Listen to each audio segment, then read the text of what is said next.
Hi, everybody. Welcome to Andromeda Hello. 7 Celestial Gateway. Welcome, everybody. Hi.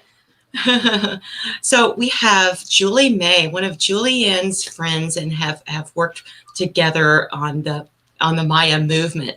And so we get to meet Julie May, who is down below me today. Hi, Julie May. It's such a pleasure having you on our show tonight.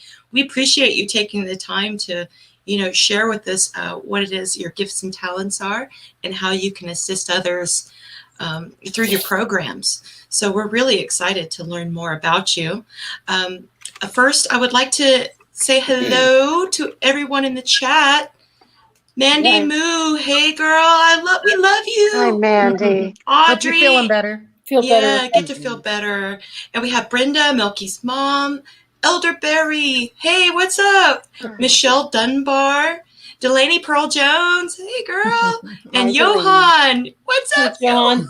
Hi. It's so good to see you. Glad to see Brenda. She's healing up nicely from her surgery. Good. So that's good to know. That did not look fun, Brenda. That just, nope, that did not look fun. Look painful. And Dark Truth just showed up. Hi, Dark Truth. Hi, Dark Truth. Hi, Dark Truth. Hi, sweetie. All right, so let's get on. As I know you probably have a lot of information that you would like to share with us. Julie May, would you like to introduce yourself to us, please? Well, actually, Jules is going to give you the honor of introducing Okay, her. Okay, go for it, Jules. Do it, girl. Okay, let me see. Well, it's many years ago we first met. I only realised the other day when we were talking together again is that Julie met me at a crystal. We have an annual crystal fest down the road, and she said, "Oh, you were wordy," when she met me, and I was before my book was published, so it was my poetry and everything. And then another community event, I was working with the arts, and I won a raffle, and it was a massage, and the massage was with Julie. So I got a massage from her. And then last year we were down in the shop, a shop we go into regularly, and she was going to do her technique in the shop. So I had one session, and then COVID started, so that all stopped. And so a few weeks ago, I thought, Julie, I'm going to ring her up. And I had a luxury massage. I tell you, it was luxury. It was in all the massages I've had. And I've had a lot of different styles. And they all do what they do. But this certainly was luxury. So here's Julie. Because she's best to tell you what she does. Does anybody hear like a machine going in the background, like a respirator or breathing? Yes. I do. Yeah. It sounds like. Guess what it is? It's you making those muffins again. Yeah, you're making muffins. Are you making muffins? A muffin machine. I want a muffin. Are you a muffin lady? Lizzie's blueberries. Lizzie's making cinnamon scrolls. So I'll turn my mic off now, and you won't hear it. Okay. I want some. That sounds good. Yep. Thank you, Julianne, and it is a great pleasure to have been asked to come on here after the session that we did together. So as much as Julianne said she had a really luxury body work, what we did before she had her massage was we spent about an hour doing the Maia movement. And so she spent that time unraveling herself and opening up her tissues and finding her tensions and being okay with them all, so that when she got on the table, she was in a different, physically in a different place already. So the body work she got went to a different level because she'd already opened herself up. So I'm pleased she enjoyed it. Was it easy to open up, Jules? Did you find it easier to open up and release the tensions? After my movement? Yeah. Well, she can read the body. I was just, even in the actual Maia movement, it was interesting. She'd give me direction of what to do, and I couldn't even think where she wanted me to put my body because I was so, what did she say? I was so relaxed. And Wow. she watched, she was, well, you could explain how you saw me in that moving that arm bit. It was so crazy. But anyway, but it was, I just love it because it's not yoga, it's not anything. It's just, you know, letting your body just be free. Mm-hmm. Yeah. And that's probably a really good place to start, because what I was asking Julianne to do is she was lying flat on the ground with her arms out beside her. And what I was saying was just bend your elbow and bring your hand up to your face in this movement to take your eye pillow off. So she gets her hand just off the ground and then she's just stopped and it's just sitting there and nothing's happening. And then you can see there's this slight movement forward. And so the crux of what I have discovered in myself with the observation of my body is that we can do anything we want, and we can do it with force, and we can push our way through anything, and we can take our mind and we can turn it into like, I want to do this, so off we go and do this, and we can use our positive thinking in this way. Right. But what happens when you turn all that off? Like, what happens? And so that's what Julianne was experiencing. She was experiencing just the complete ability of her body when she takes her force out of the equation. And so what that kind of shows is where there is habitual tensions that have been built by using this force that we would normally just push through blindly. She's then discovering them, like, okay, well, if I want to move my arm without tensing it, without compromising my joint space and compromising my freedom, I don't know how to do it. And that's all that was. It's like, I don't know how to do it, because normally I just do this and it's done. I bend my arm, bring my hand up, and it's done. But if we want to float our arm and use fluid grace, how do we do that when we're not used to allowing ourselves to do that? So you're allowing the body to flow, the energy within the body to flow, instead of the, I got to power through it, or it's more of a kind of a flow. Powering through. Yeah, nice. No powering through. Nice. You know what's so beautiful? It sounds so much to me like cranial unwinding. And it's it goes so really it felt nicely like with craniosacral understanding and that energy flow. And what I really love is that it's within us. And if we start dropping away all these concepts and dropping away all of these I'll just stick with concepts, then we can unravel this innate ability, intelligence within us. And then all we have to do is desire to do something, and then kind of get out of our own way, and we will go there.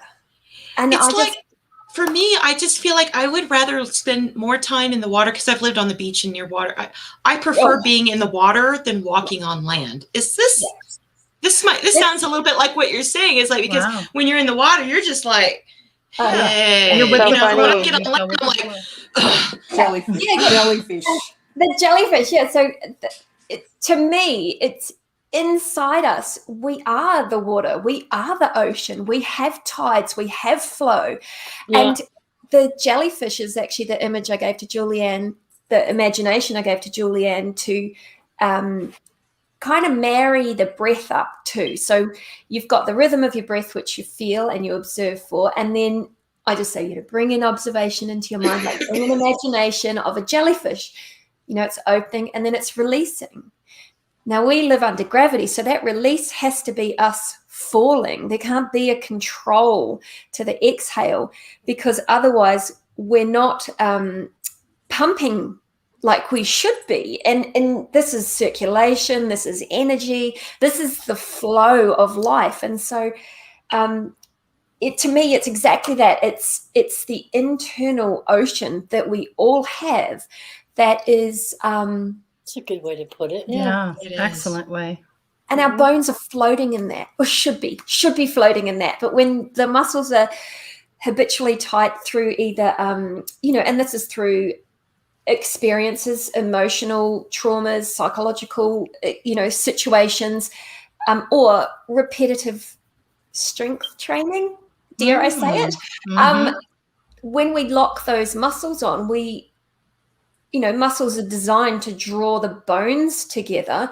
Then we limit that release so that the space between our joints isn't complete anymore. Everything's kind of locked in tight. And so then the flow through us isn't complete anymore. It's not bottled. It's not free. It's bottled blocked in certain places and bottled up. That's exactly like a log dam.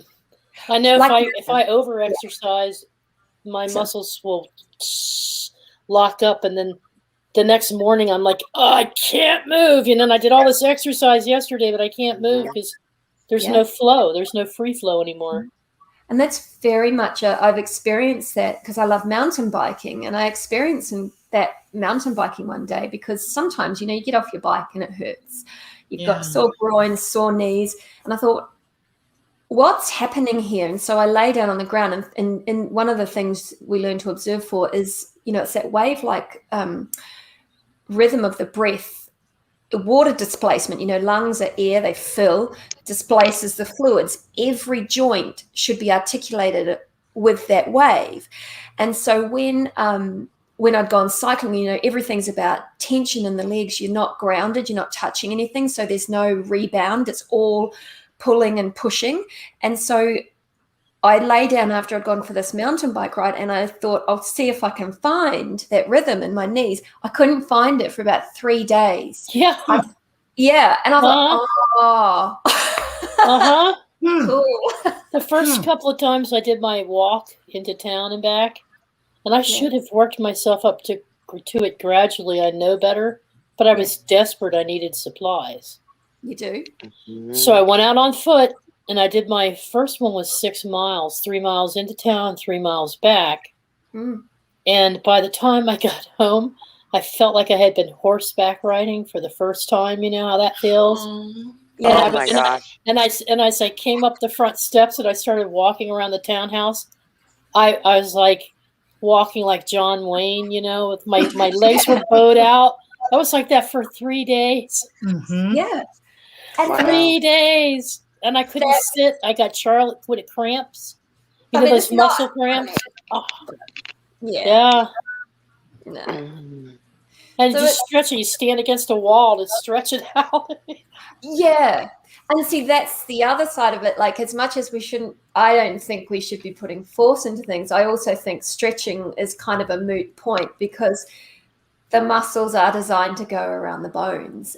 If they don't fit around the bones and they're irritated because they're constantly tight and the joints are sore because they're constantly being pulled on, there's a short muscle. And so stretching that, when you apply force to something, you can go into physics, you apply force to something, it pulls back. You push something, it pushes back. And so when it comes to stretching, you can do that. And it feels something, it feels good, but it's the beauty of stopping that feels good. I agree. Do you find that when you you do this exercise and you're like, oh, I'm so proud of myself. I've dieted, I ate well today and I exercised and you go to lay down and you get that immediate bored. Yeah. And then when you try to move, you can't. You just can't move. That's all the lactic acid built up from your immune system and the muscles going. Yeah. And then you cramp up and you try to stretch to get rid of the cramp, and that causes more cramping. Yeah. Try to do some baking soda before you lay down and get alkaline. That's a great thing to start with. Exercised?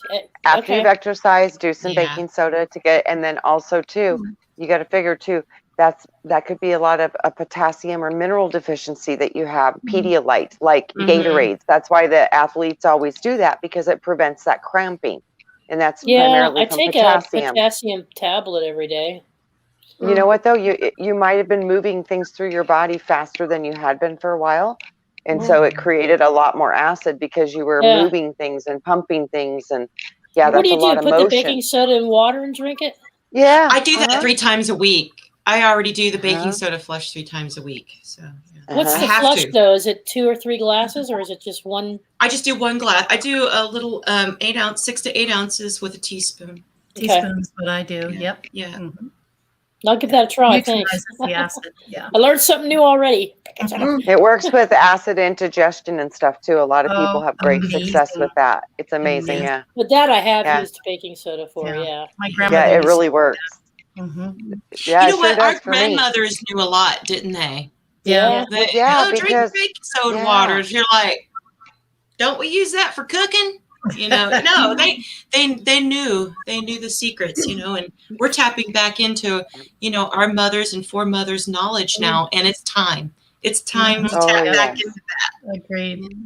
Dark Very Truth much so. says vinegar and water is also good for cramps.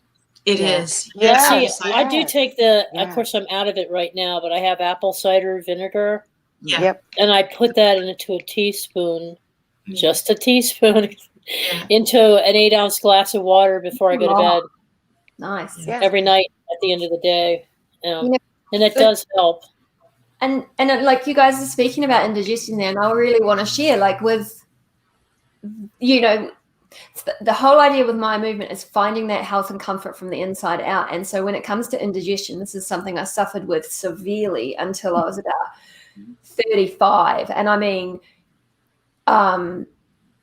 it was just the acid burning would come up. It would, you know, into the side of my jaw, my teeth. The last time I experienced it, it's actually, this links back to mountain biking again, but the last time I experienced it, my teeth were disintegrating. So all the enamel was gone off my teeth. Ooh. It was so severe, and nothing helped it. No external. The only thing I could eat that would actually go into my stomach, and I'll get to why, was cheesy rice risotto that I made myself. And it was full of garlic, it was full of cheese, and it didn't make anything worse. It certainly didn't make anything better. But during that time, what I discovered with the Maia movement, and this is where a lot of it comes from, is really personal experience and then principle, is that the ribs were out of alignment. And by out of alignment, I mean they were thrust forward and lifted up.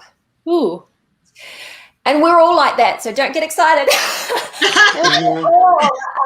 We are all, and this is a nervous system response. It's a genetic muscle response that we're born with. So like for me, I can go back to my great-great-grandparents who were all, you know, Yugoslavian, and from places in Europe where there was always war, and from England where it was always, you know, war with the Scottish and everything, you know, like, and so it's that for me, it's the prisoner state. And so in that there's a shortening of the back line. The ribs, the lower ribs are pushed forward. These ribs are popped up. So there's also the defensive aspect of it. What I had to do to cure my indigestion was actually drop all that back. And everyone is going to be different, because growing up I thought I was fat, and so I would suck my stomach in all the time. So I'd literally, between being born with this genetic kind of gift of habitual tension, and then sucking my stomach in all through my life until probably my early 30s, because I didn't want to look fat, I had corseted myself. And so my ribs were out of alignment and then cut off. And so luckily I had this tiny little mountain bike crash into a tree. I didn't even come off the bike or anything. I got a little scratch on my shoulder, and it threw my ribs out. And so in that, I had to find the release of tension to drop those ribs down and allow my tubes to be free and to have the kinks taken out of them. And these kinks were not caused by the mountain bike accident. They were exacerbated by it, but they were genetic to me. They were ancestral. And it takes a lot of honesty in observing yourself and feeling yourself to find that. And that is what my movement is about. So honesty about your ancestral generational traumas. No, it doesn't even matter whether you know them. It's what you feel. Okay. Yeah, like some of these things I've started to come into the past few years of realizing that I've come to actually transmute and heal those traumas that have been pent up, in every mother and foremother and father before me. It's like, okay, now here's your chance, Crystal. Here's your chance. Figure it out. Yeah, that's it. And so for me, it's such a physical thing. And so I, to drop my ribs down and because when the ribs are thrust forward, there's no movement in the spine, the back of the ribs, the spine doesn't move. And because it's locked in behind that squeeze of the shoulder blades. And it's so ingrained in us, and it's generational now that we think it's normal. Well, it's not. The spine, like the wave of the breath that I was talking about before, it's a flexible S. Every time we breathe in and out, it should deepen its curves and then straighten its curves every time. And if that's not happening, that flow through the spinal column isn't happening. Mm-hmm. The flow through the nervous system is impeded. Mm-hmm. And so when I had this and I discovered this, it was very difficult to physically let that tension go, because first I had to find it. And so there had to be time spent in safety, because it is nervous system and it is energetic. So there had to be time spent in safety, which is the rest positions on the floor, and opening up through them and then learning to move through them to find the true limits of your range of motion, so that you have exactly what you've got in this moment. And it doesn't matter why this tension has developed. It doesn't matter what's coming in the future. It's finding what is in this moment, so that when I move my arm, I'm not forcing through a limit that I may have been born with, but every time I force through it, it's ignored and kind of layered upon. And so more becomes. And so then we have to peel back more layers. So it's to me, it's such a physical experience. And in that you can create this. I mean, my body's a completely different shape to what it used to be. Yeah. Everything about it is different. And in that, I've accessed all of this intelligence that, and these knowings that must come through my grandparents. It's just not something I've been exposed to. So, do you think it's in the blood? Ancestrally, brought down lifetime after lifetime? I think, I mean, it has to be everywhere, doesn't it? Like, I can't say where it comes from, and I can't say where it's going to end. Like, I don't think there's a starting point. I don't think, when somebody comes in and they say, I've got a sore such and such, and even like with the indigestion, it's like, there is no starting point. It's not what you've eaten. It's not what you've done. There can't be a starting point, because there's too much behind us. Yeah, we don't know where it begins, and so for me, but it carries over. I believe it might carry over through the blood, possibly. Just an opinion, and through vibration, which I mean, through vibration, because these tensions, you can see them through the family. These are family characteristics. Yep. So you all look the same, and you've all got the same set of your jaw. Well, that's what I'm talking about. It's that habitual tension. Yes, it's like, it's not yours. It's something that you can know and you can evolve, and it's like it's a direction that your life is going to take based on this tension, which is a vibration. It's an interruption to a vibration. And so you're going to make choices in life which are going to be kind of influenced by this tension. And you either get carried with it obliviously, or I can feel this, and you get more involved with the present, and then you make choices. That's interesting. Which really forces you to get honest with yourself in that moment, because we're always so worried about the past, or worried about the future, or taking out the trash, or getting the rent paid, or the bill paid. And, You're not, every it's day going to force you to be like right inside of yourself right now, and to be honest with that right now with yourself moment. So you're right. It does take tenacity to do that, because we're so, if you're not worried about your future, Yeah. you're a piece of crap because you're not thinking about your future all the time. You know? And it's really like, that's stressful. It's like, talk about pressure, right? Too much pressure on the self. Calm down. Yeah. Are there certain types of massage techniques that you instruct other people to use? Like, I don't have access to somebody, and so I do rub my knees.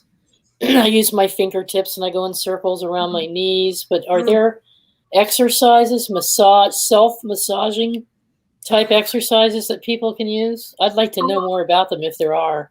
Well, I don't do self-massage in the form of touching your body, but I do self-massage in the form of finding your finding the position where you can rest on the ground, because that takes out so many fears of falling over. And when you can rest on the ground in a position where you can feel that rhythm of your breath run through every joint, you are massaging yourself. You don't need I do. Yeah. So it's more energetically speaking. Well, it's internal. It's the flow of blood. It's the flow of fluids. Everything is moving and rocking. It's that internal ocean. Like literally, the fluids in your body are waving backwards and forwards, and your bones are like surfboards sitting on top of a swell, or boats tied together on top of a swell. You know, they're going up over the trough and down the other side. So there's this motion. That's where that visualization comes in too. Yeah, you can visualize floating, right? Yes. In craniosacral, they teach you to feel that flow of the blood, the ebb and flow of the blood. So it's we are the micro of the ocean's ebbs and tides. So we have the same types of ebbs and tides. It's a mirror. It's like a mirror. That ocean is inside the spine, the cerebral spinal fluid, and it's a golden straw-colored fluid. And literally, when you get into it, it literally makes the sound of the womb. It goes. It does. Oh, really? Yes. That's fascinating. It does. When you can get that pumping and rocking, and people get into that altered state of consciousness, they can unlock traumas that are ancestral all the way to current day. I do that protocol also in the water, Crystal, like you were saying, how water is so beautiful for you. We actually do cranial sacral in the water, and I've never seen anything so amazing in my life. People go under the water and they hold their breath for like a minute and a half, and you roll and they move and they extend and they arch and they go through all of these movements, and they do it in the water, and it is really amazing. I start them out on, the noodles, the floaty tubes, and I put them in a cradle, and I literally hold you and I start to rock you.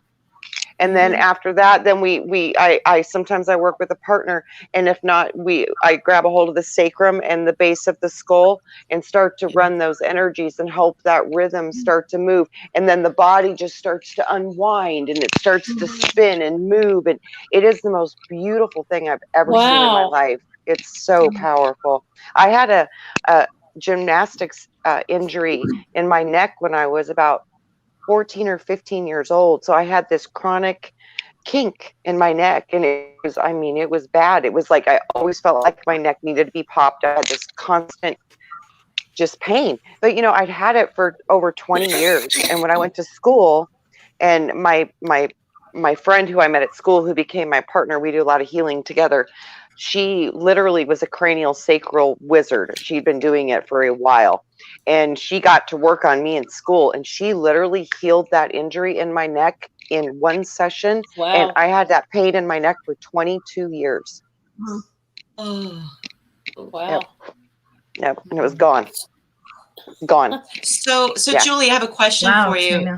Say if I had a chance to, I just want to put it hypothetically, like, I'm coming to you today, and because I have a pinched nerve. Let's just go ahead and use that as an example. Good example.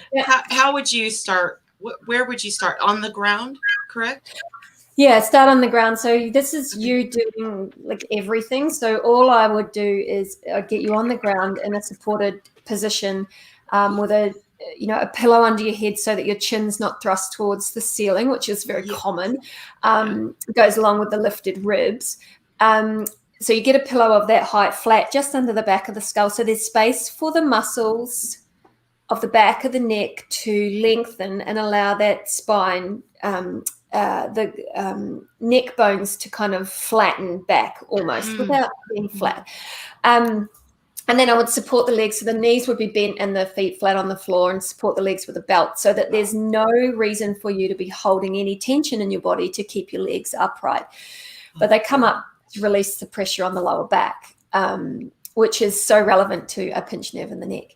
And then I would talk you through, so to start with, it's just going through some observations, guided observation of what you can feel, which soothes your nervous system and gets you observing your breath rhythm, which is unique to you. There's no right or wrong way to do it. Your breath rhythm is unique to you, as well as the nervous system situation that you've got going on.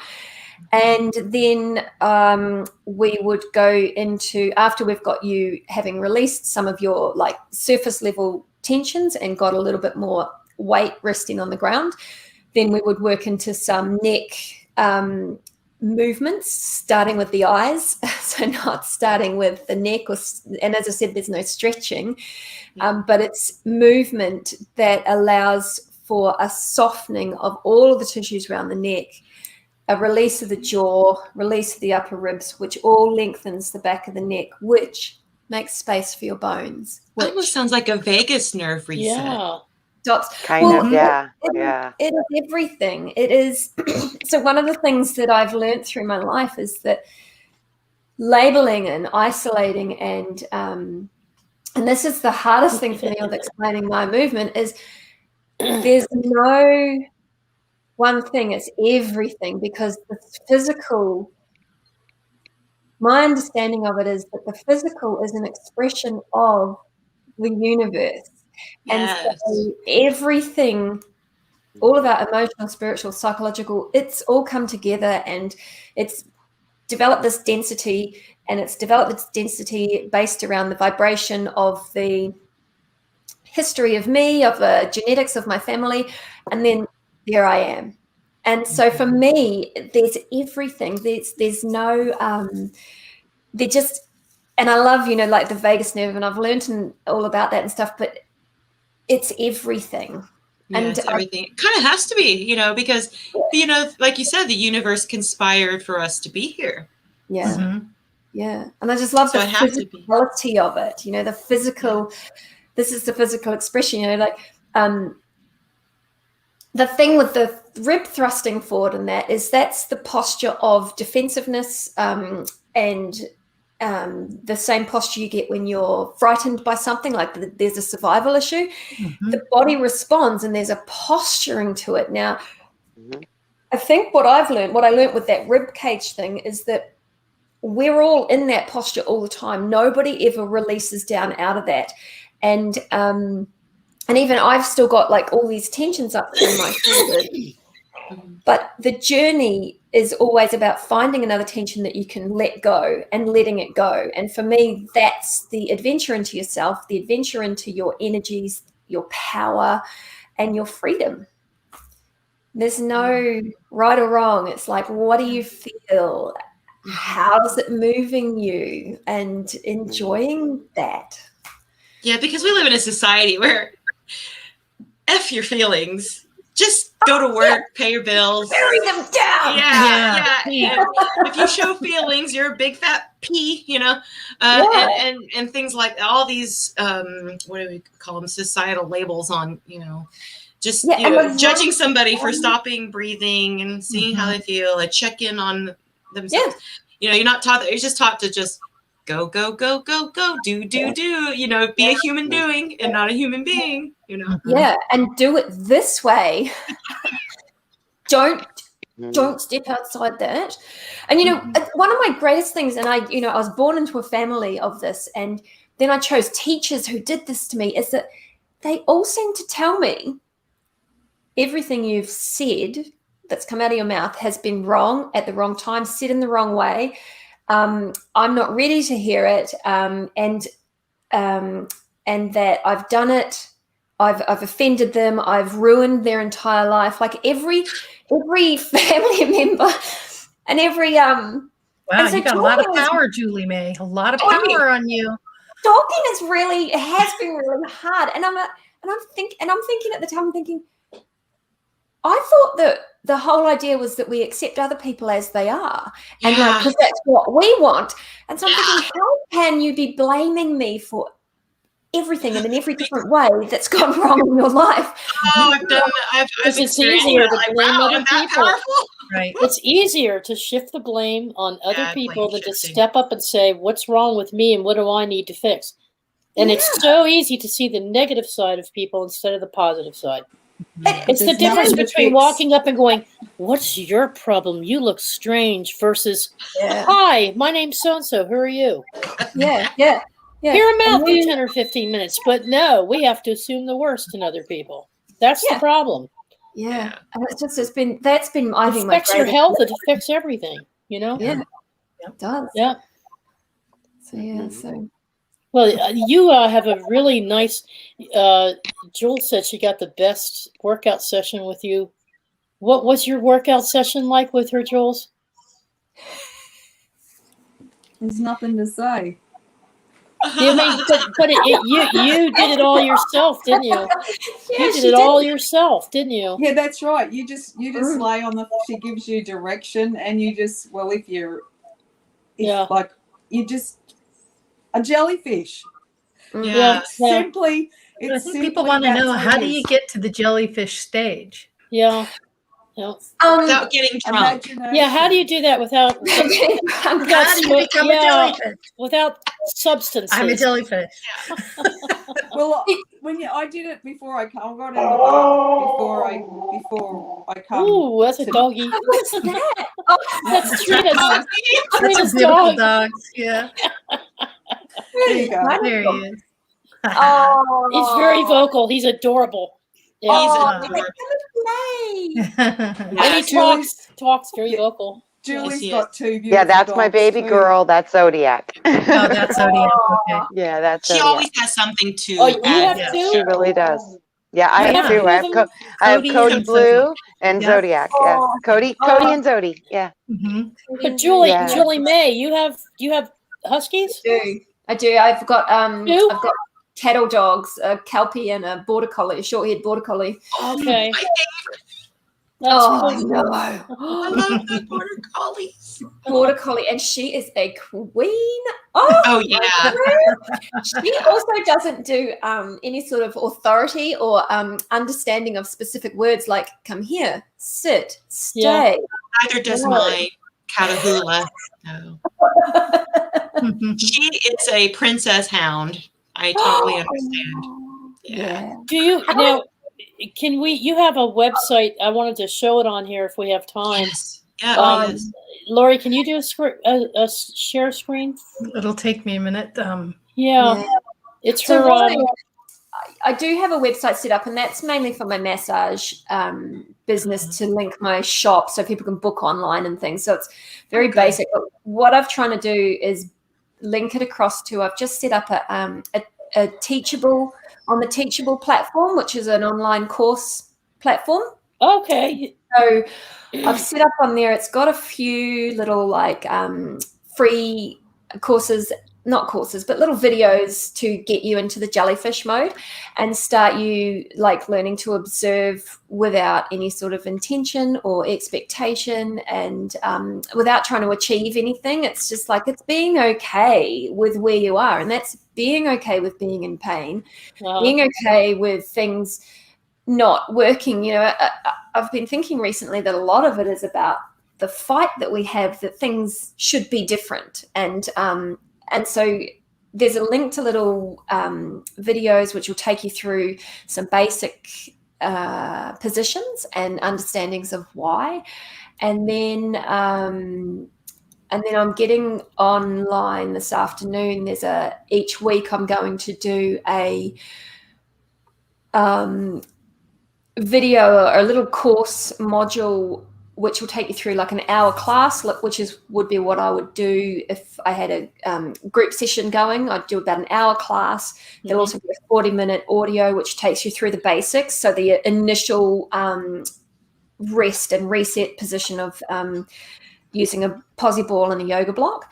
And then the video will take you through movements and then also how to apply it into your everyday life, like where you're going to find this movement and how it's going to help you to move effortlessly through your day without draining any energy and without picking up on other people's energies. And then how it impacts or how this is going to feed back into the psychological, spiritual, and emotional aspects of yourself. So it's all about getting to know you without creating any boundaries, because you know what your business is. You don't need to create anything to block anything else out, which I really,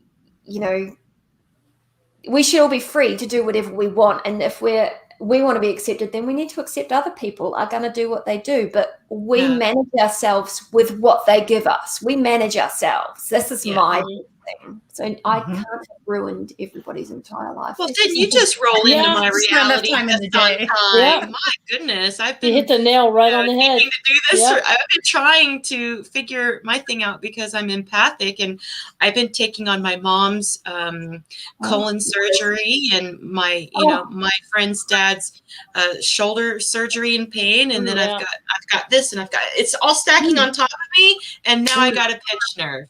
Voila. Voila, indeed. You've done. Yeah. Get out of yourself. Figure that out. I don't need it. I don't want it. I'm good. I'm ready to not feel all of y'all right now. Please. Yeah. Well, you're making that choice to not want to have that feeling or recognizing it, because you can. Being an empath, you do absorb it, and it affects you greatly. And then it's like, whoa, push back. They got to do their thing. I got to do my thing. I love them. Love them. Love my brother. Love my sisters. Love I've them. never been able to hack it, though. I've been trying to hack this thing for like 20 years, and I'm struggling to stop doing this to myself. You got to set your boundaries. Family are the most amazing tests, and they will bring us messages that we don't need to hold on to. Right. And this is, this was family. This was, my grandmother with her problems when she was close to passing. It was all in here. This locking, and it's just like they've all still got that, and it's impacting them. They've all got heart issues. They've all got indigestion. They all there's these issues, and it's like I don't, and I can.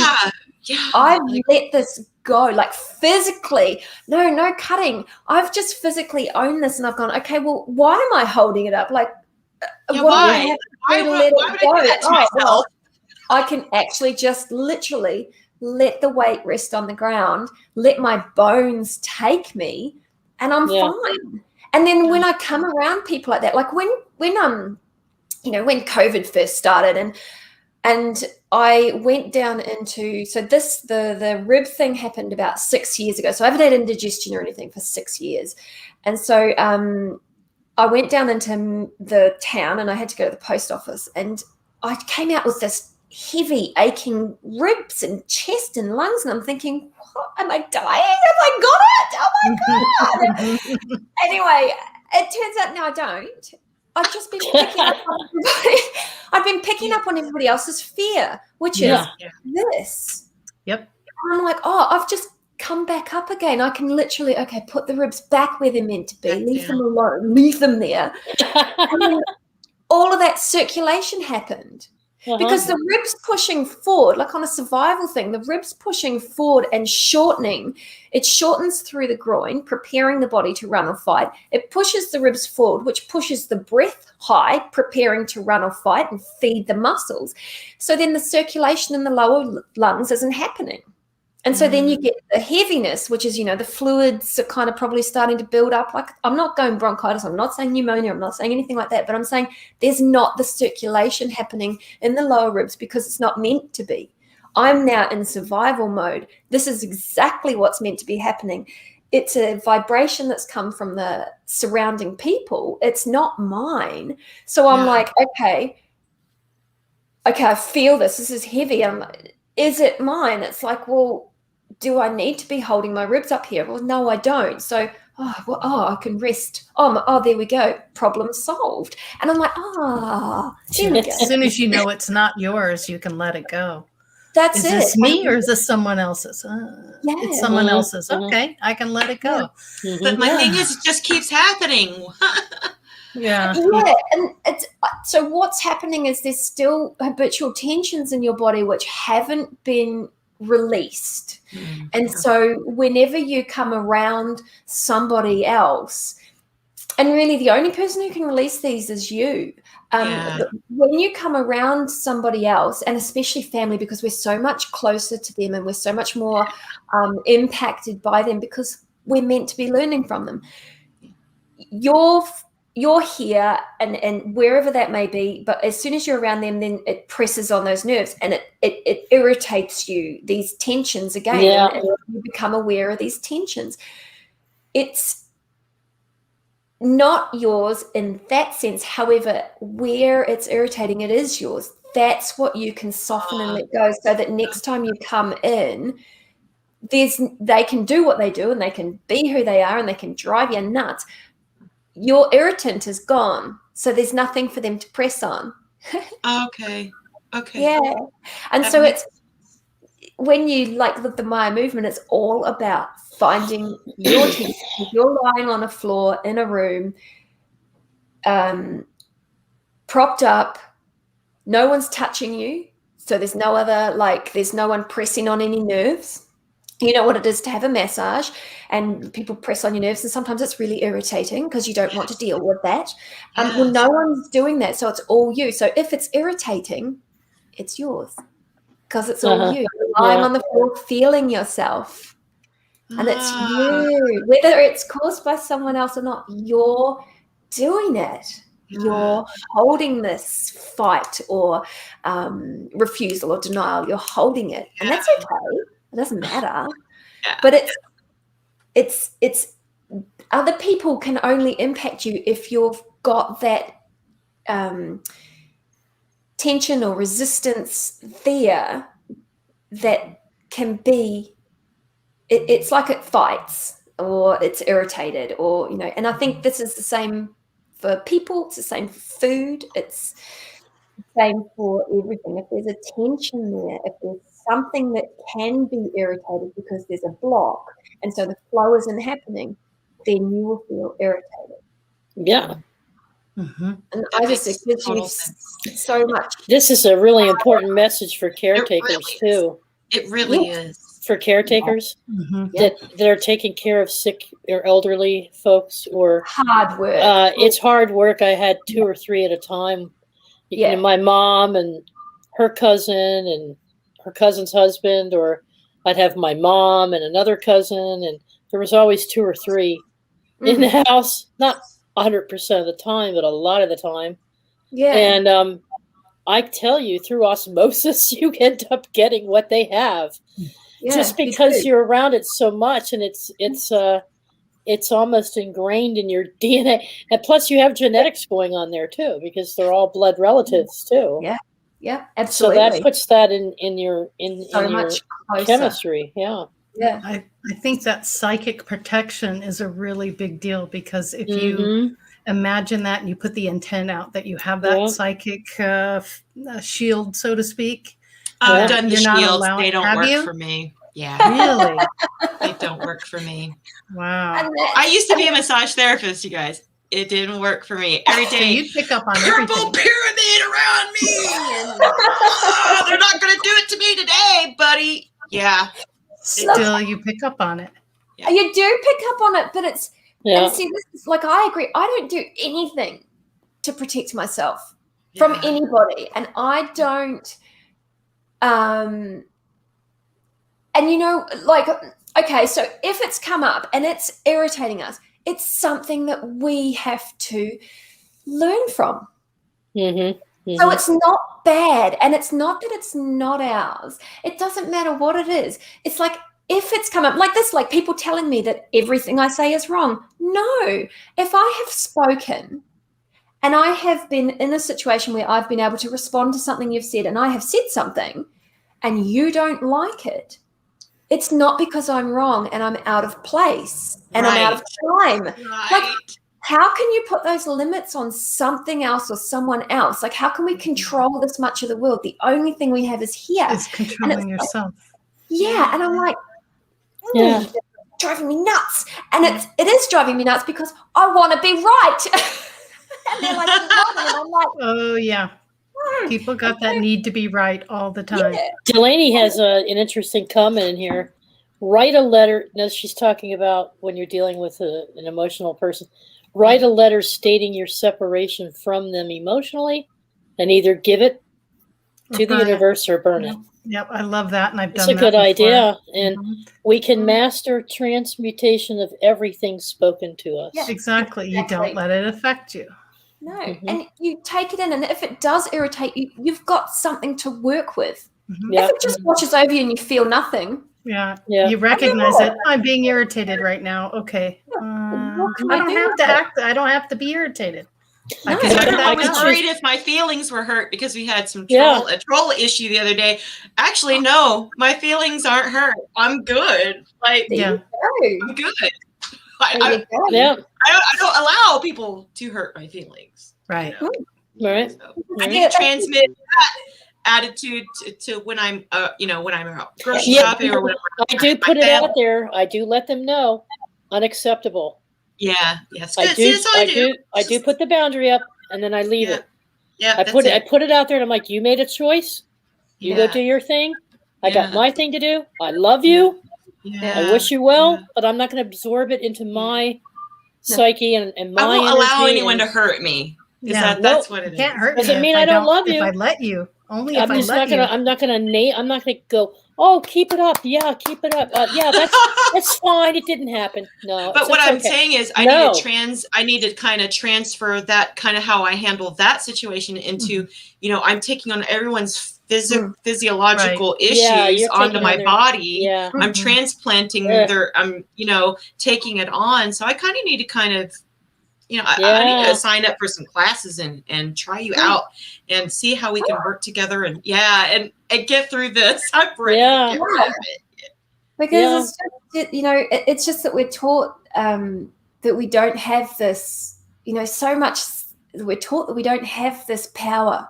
We don't have all of the knowledge in the world. Yeah. And it's that we have to be, we have to go to an expert and find an expert and we have to go and do this because this is what we do. And it's just like, we have everything in us. And if we can take away some of those tensions and allow that energy to flow and rest our weight on the earth, whether we're in the top story of a 30-floor building, it doesn't matter. If your weight is resting and your bones have you, you're grounded.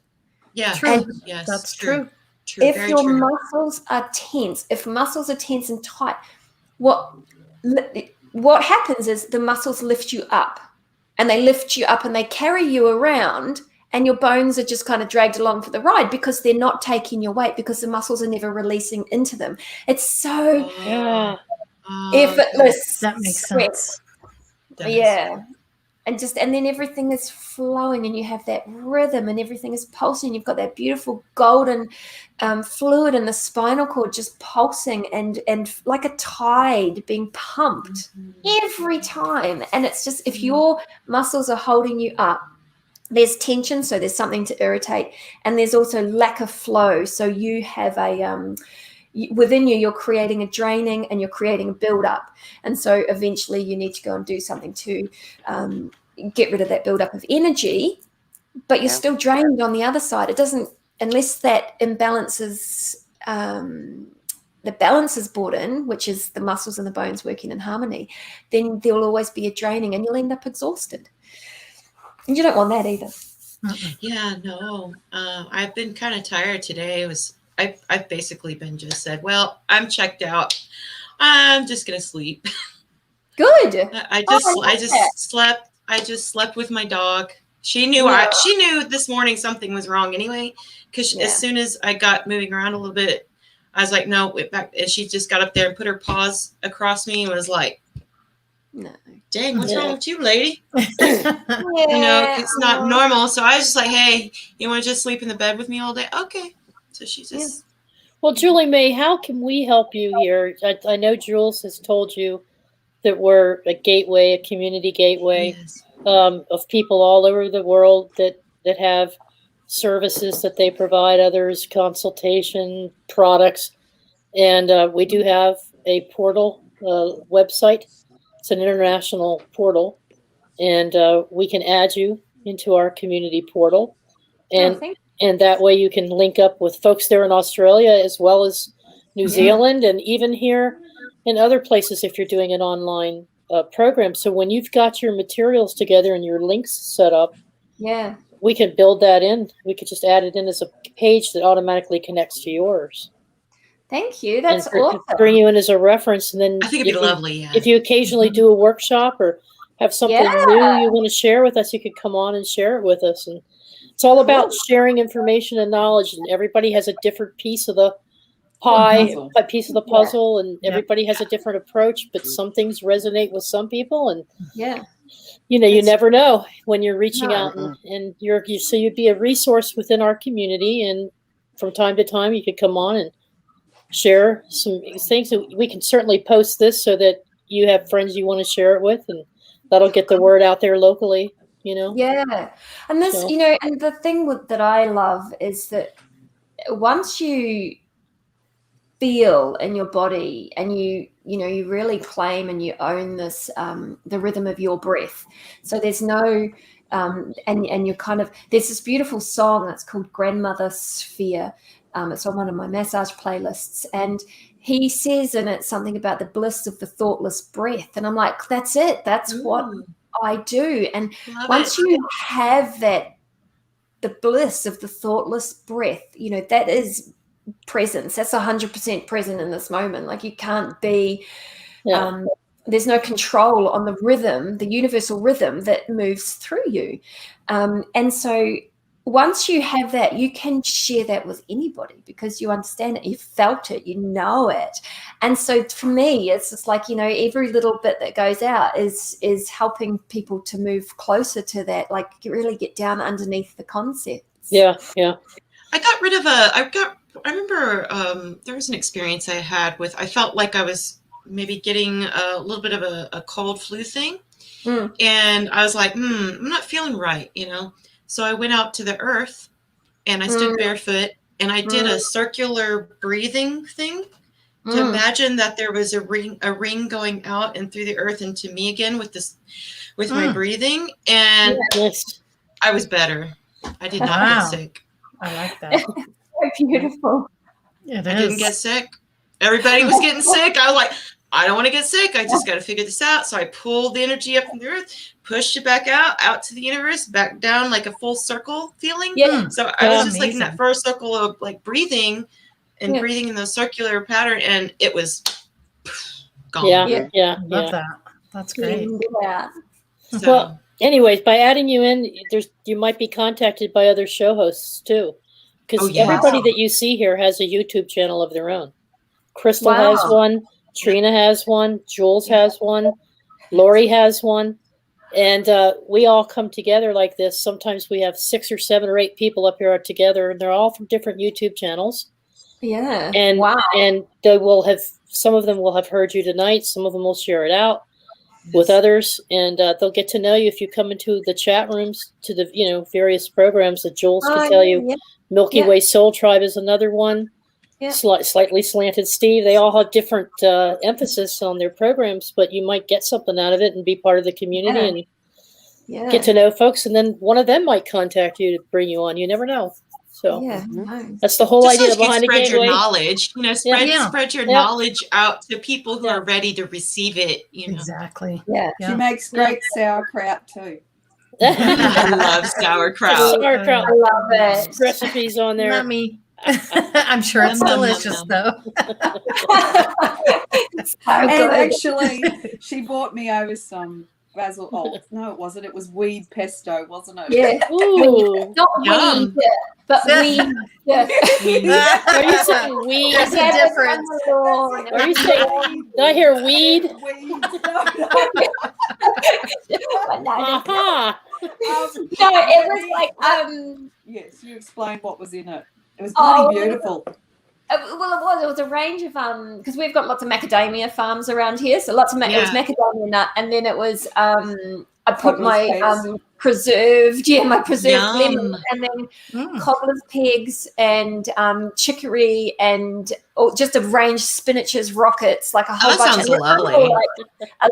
my lawn is a bit like an edible weed out the back with a big See? Not weed, so weed. handy. Yeah, well, It is. It was and I'd loads only of just weed. made mine the day before, and I said, "Oh, that's funny. I put weeds in mine as well." You know. I eat dandelions. People think they're Yeah, crazy. Yeah, they're yum. Yeah, I've been I drinking tried the them, tea. by the way. I tried them, Crystal. Yeah, Listen, Good. there's a way that you cinnamon gotta do and honey helps a dandelions. lot, Joel. There's a way you have to do dandelions. Okay, I swear I was going to get around to doing a video about it. I'll get on the getting video the out. video done. Yeah. Because I I was need like, to learn that. I don't know what to do with my dandelions.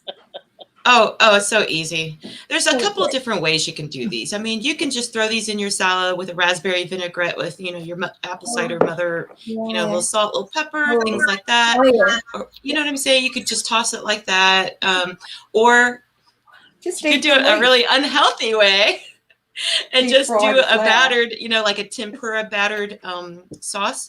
And then you flip, clean them really good. And then you fold them up into your tempura batter and fry them in a healthy oil, and then drain them really well. And then you can use like a little chutney sauce on the side of that and dip that into your chutney. Well, that sounds Like a mango nice. chutney, like a mango pineapple chutney. Ooh, there you go. We do a show on food from the forest or from the We could garden. do that. Mhm. Yeah. We Yeah. need to do that because I also have Good idea. wild plantains and Oh, burdock yeah, root. nice. I have burdock and Yeah. cloves and have red clover, white clovers. I've got mullein. yeah. I've got all kinds of stuff. So Wow. Yeah. Yeah. That'd be Eating fun. weed. It's exciting. It is That's exciting fun. in the garden. I tell you guys, it's Starts in the there. garden. I'm getting there. Jules, do you have a poem for us tonight? I don't have a particular poem, but you know how I actually go into my dictionary because I was given the word. Well, you know how we have CHAN, Chan, right? We have chance, we have change, we have chant, we have candelabra, that's CHAN. Well, in Sanskrit, that actually means shine, CHAN. So if you take the E off shine, in Hebrew you have shin, Shin. which actually still means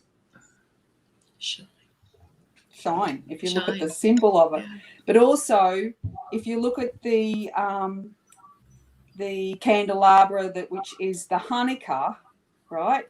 It's spelt in my dictionary. It has CHAN, but also it's got a AUNK, which is very similar to the Unk, right? Onk. Uh-huh. The Onk, Yes. right? Yes. Those four. So in the same word, that word is in the center of it, and they both mean immortal life. Oh. Wow. So shine, everybody. Be Yeah. your gift and tell it Yeah. that you came here to be. Mm-hmm. Yeah. Right? Yeah. Be you. Sign me can't up. be. What was it, Julie? GURU. You don't Oh, need a guru. guru. You don't Guru, need a guru. guru because G, you are you.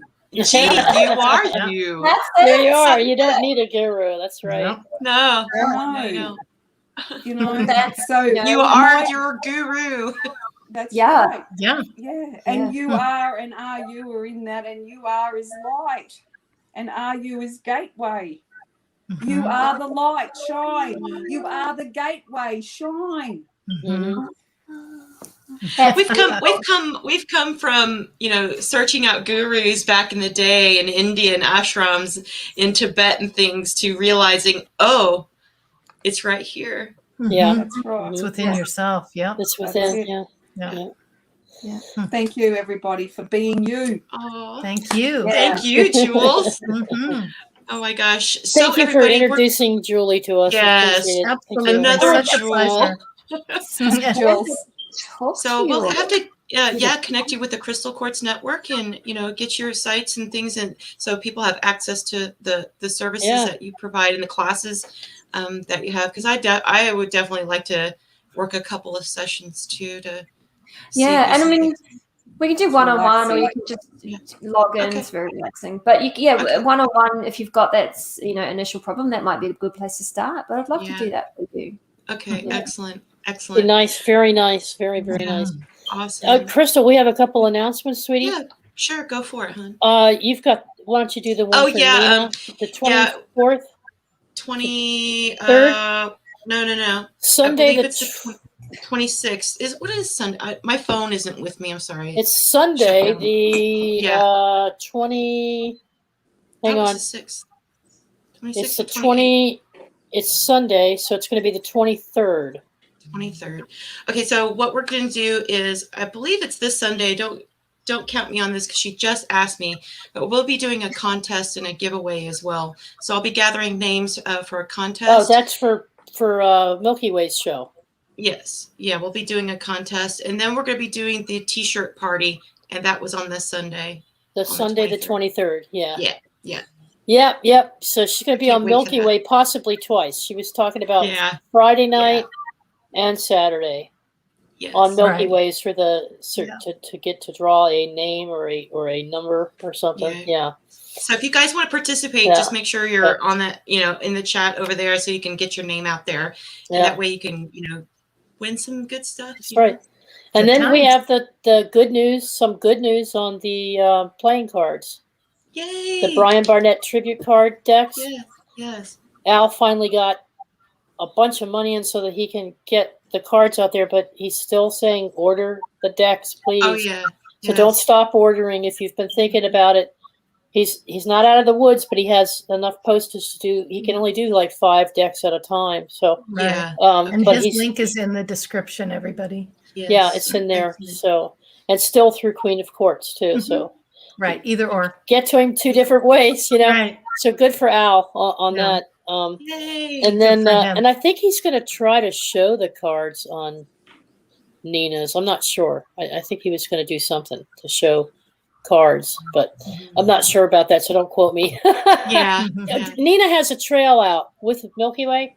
If you go out to Nina's YouTube channel, there's still the trailer with Robert and Nina that explains all this, folks. So go out there to her YouTube channel and watch that trailer.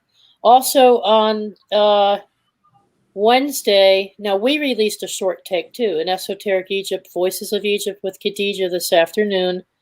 It's only, a 19, 20-minute clip. About 20 minutes. But it shows you the restoration of Bastet with her husband who used to run the program. Now the 2 of them are on the panel with others. She's co-director of it. The guy who runs the whole projects for the museum was on the tape tonight. And so watch that video. It shows you some pictures of Bastet, and it shows you what they're trying to do to bring that temple back together, but you get some really cool insight from what's involved in just bringing back and restoring these spiritual centers and energies. So it's just a tickler to teach, to start introducing you to what she's doing there. She has some beautiful shots of a cruise down the Nile too that she'll be showing us. And so on Wednesday, she's coming back to take us through the temple at Luxor. And she's going to be focusing on the harem, the Pharaoh's harem. Nice. And boy, what you're going to see there. Woo. So anyway, I'm not going to give away any secrets because she has a very frank and open and honest way of telling you what exactly is going on with those hieroglyphs. Oh yeah. I was just sitting there going. So now if I go hot there, here. if I go there physically, I won't look like a jerky tourist going. or going like, oh my god.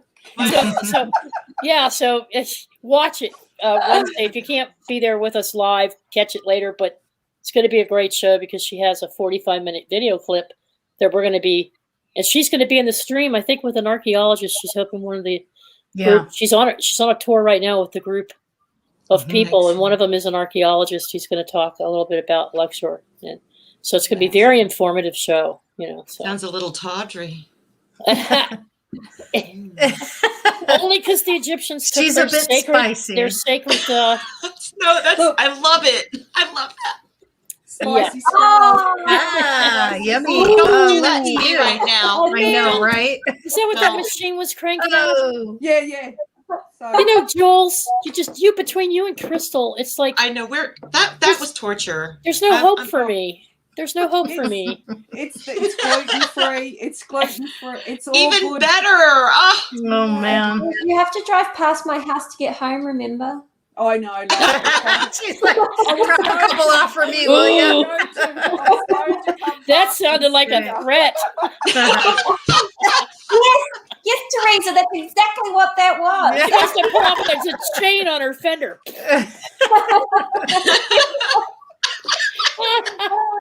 That's great. Oh my gosh. No. Well, Julie May, welcome to Andromeda 7. Yes. Yeah. Us too. Yeah. We love spending this time with you, and we're so grateful everyone could join us tonight, and and get you out there a little bit and share, spread your knowledge out a little bit to everyone that's ready for it. So we thank you for coming on and sharing your time with us. We really do appreciate you. Thank you so much.